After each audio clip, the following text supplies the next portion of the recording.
Thank you for joining Polycom's video series, How to Build a Local Economy. When considering how to improve a local economy, it is appropriate to study the characteristics of the strongest economies in the nation. The first step is to find the strongest economies. Polycom annually ranks all areas for economic strength. Economic strength is the long-term tendency for an area to consistently grow in both size and quality. 23 factors over a 20-year period are examined, which measure the consistency of the growth in size and quality for all the metropolitan and micropolitan areas in the United States. One of the reasons Polycom uses a large number of economic factors is economic data can sometimes be misleading.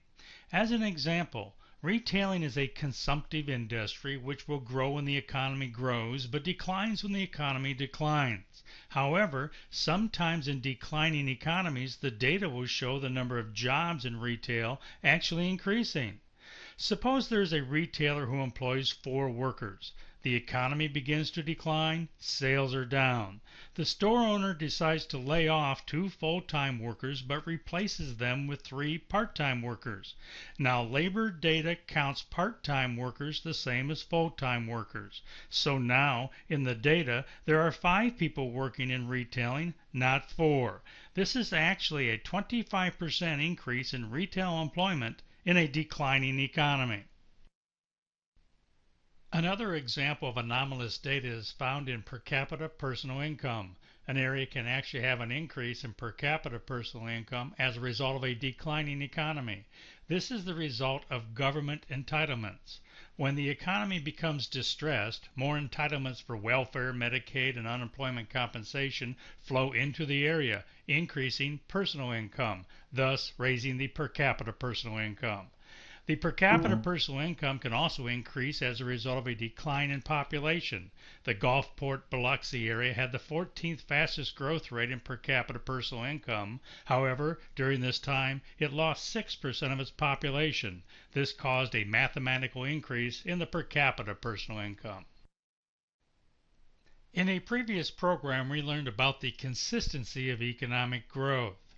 This graph was used to show how areas grow in different ways. Each area had an average annual increase of 2.5% in construction employment. If only the growth rate was used, we would not have a true picture of the character of these economies.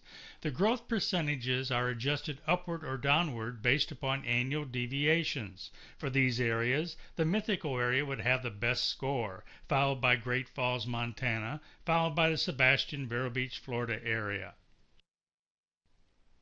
Polycom reaches back 20 years to measure the character of a local economy. Attempting to measure the condition of an area based upon 1, 2, or even 5 years of data can be misleading. The graph shows the relative growth of jobs for an actual community. During the 20-year term, there were only 2 years in which the area lost jobs. If only the last 1, 2, or 5 years were considered, the true nature of this economy would not be measured. Polycom creates 3 time period data sets: the last 5 years, the last 10 years, which are counted twice, and the previous 10 years. This provides a comprehensive history of the area while giving greater emphasis on the last 10 years. The data sets used to determine economic strength are in 3 categories. The first group provides a general view of the growth in size and quality for the area. The second set includes sectors which reflect the nature of the area economy, as these react quickly to the flow of money into an area.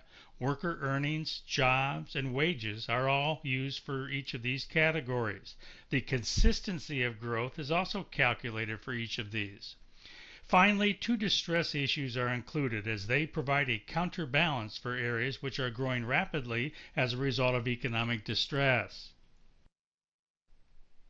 By using multiple data sets for several time periods, the strongest local economies can be identified.